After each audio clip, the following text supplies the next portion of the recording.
Meloni has had enough. Her message to Ursula von der Leyen has shaken the EU and unsettled the political landscape of Europe.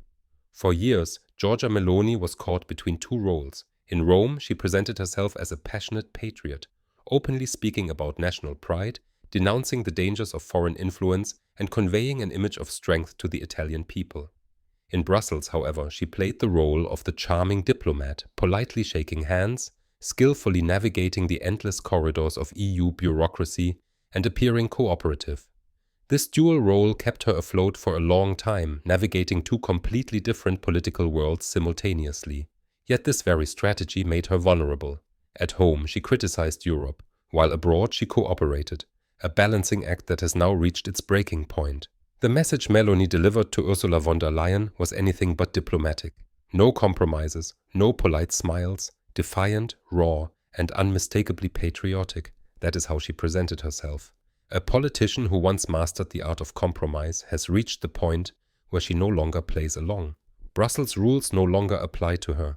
Only those who can defend their freedom are truly free, and Italy is not prepared to pay the price for its independence. In a passionate speech before the Italian parliament, Meloni removed the mask of cautious cooperation. "Enough!" she shouted, and the chamber froze.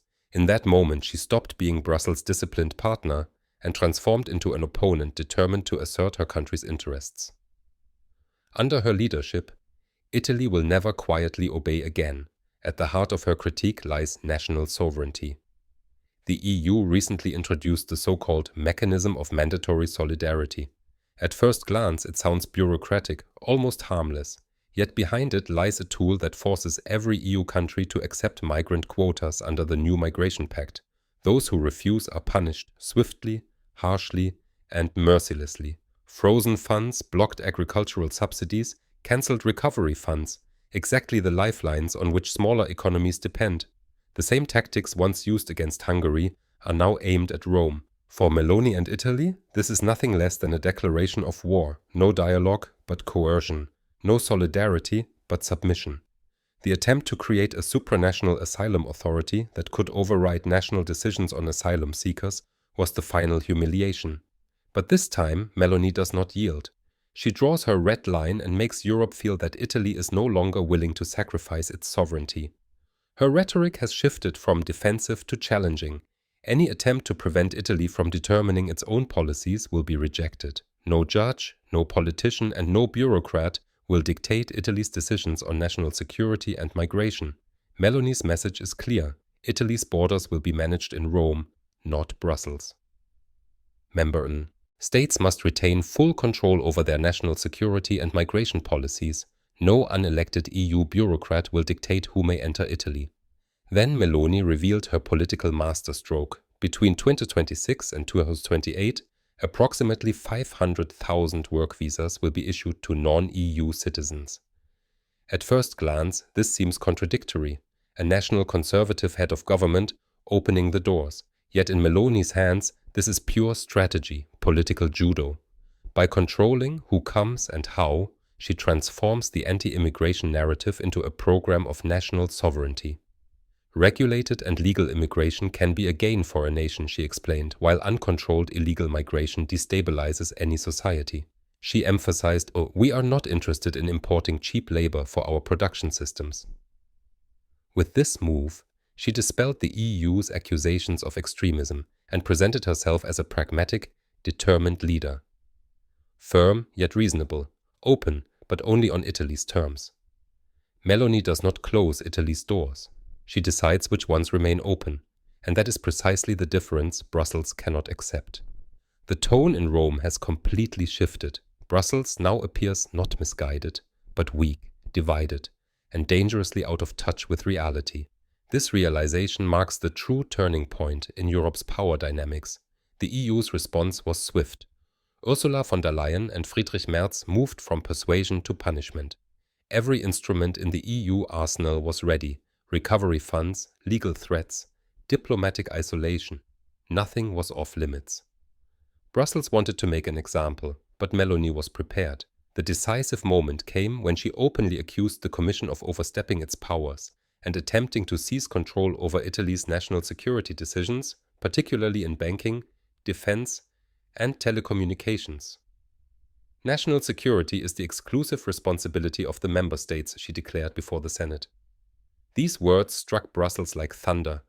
They were not merely a statement, but a clear legal challenge, making it evident that Italy would not be bullied. This became particularly clear in the dispute over $140 billion in frozen Russian assets. While von der Leyen, Kaja Kallas, and Friedrich Merz pushed for confiscation, Meloni remained steadfast alongside Belgium and Hungary. It is necessary to respect international rules and the principle of legality, she emphasized. Her words froze the room in Brussels, echoing almost verbatim the arguments used by Viktor Orban. Merz reacted irritably, accusing Meloni of undermining European unity and playing into Moscow's hands. But Meloni was ready. Her response was sharp and unambiguous. Italy is not Germany's playground. We are a nation with a 1,000-year history, and we will not dance to your tune. The silence afterward was deafening. Observers noted how visibly shaken Merz appeared, while Hungarian delegates barely concealed their smiles. At that moment, the balance of power shifted, even if symbolically, from Berlin to the defiant nations of the South and East. Meloni was no longer the hesitant diplomat, but the unwavering defender of Italian dignity. Her victory was more than political. It was a cultural triumph, a David versus Goliath moment.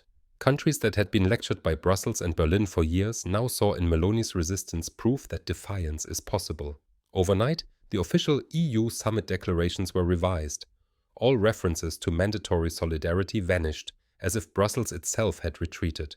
For Meloni's supporters, it was a clear victory. The Prime Minister, outnumbered and politically isolated, had forced Brussels to accept her terms. For Ursula von der Leyen, it was a humiliation. The iron face of EU centralization had been publicly restrained. The impact in Italy was immediate. Newspapers reported a revived sense of national pride. Meloni's approval ratings surged to nearly 50%, a massive lead over Macron at 14% and Merz, who plummeted to 25%. The contrast could not have been greater, a leader rising while others crumble. Her struggle had long become a fundamental critique of the entire EU system, a machine of unelected bureaucrats endlessly creating rules that restrict freedoms and strangle economies.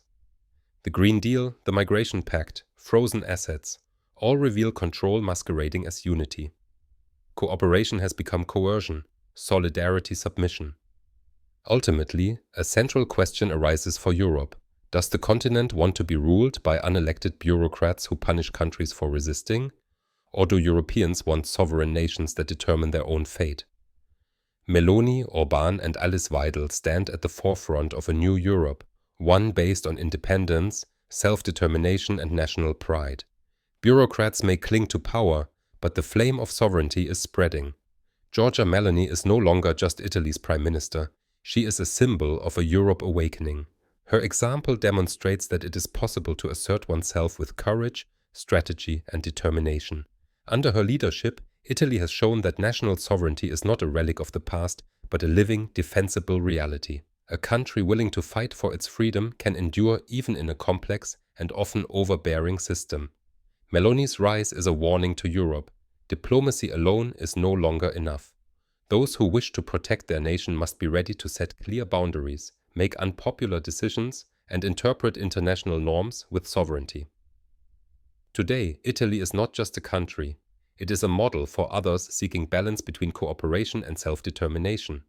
At a time when the EU emphasizes integration and unity, Meloni shows that national interests are non-negotiable. She demonstrates that patriotism is not isolationism, but responsibility, planning, and strategic action. She proves that one can be both open and firm for one's country and for a Europe that respects diversity and sovereignty. Overnight, the political landscape changed. Italy has returned, strong, confident, and determined. And while Brussels still contemplates its next move, Meloni has redefined the rules of the game.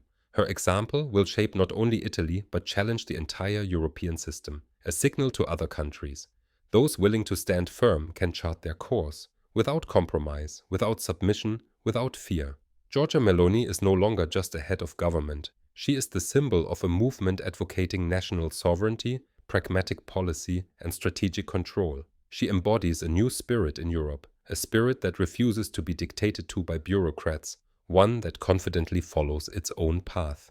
The struggle is far from over, yet Meloni's victory shows that courage, strategy and determination can change a nation. Italy has raised its voice, loud, clear and unmistakable.